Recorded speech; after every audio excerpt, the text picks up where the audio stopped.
இப்ப நல்லா பாருங்க, சகுனி துரியோதனன் பக்கம், கௌரவர்கள் பக்கம் சேர்ந்ததே அவர்களை அழிப்பதற்காகத்தான்.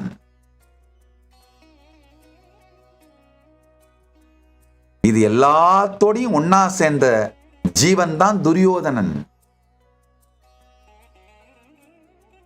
இது எதனோடையும் சேரமாட்டேன், கிருஷ்ணன் தீட்சை அளித்து வழி நடத்தும் குருவான கிருஷ்ணன் மட்டும் போதுன்னு கிருஷ்ணனோடு சேர்ந்த ஜீவன் தான் அர்ஜுனன்.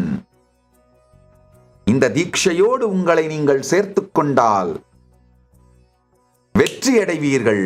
இந்த 18 நாள் பாரத யுத்தத்தில், மகாபாரத யுத்தத்தில் வெற்றி கண்டு தீபாவளி என்று பட்டாபிஷேகத்திற்கு தயாராகுங்கள். கைலாசாவின் பாகமாக பரமசிவசேனா பயிற்சி முகாமில் இணையுங்கள். சேனலை சப்ஸ்கிரைப் செய்யுங்கள்.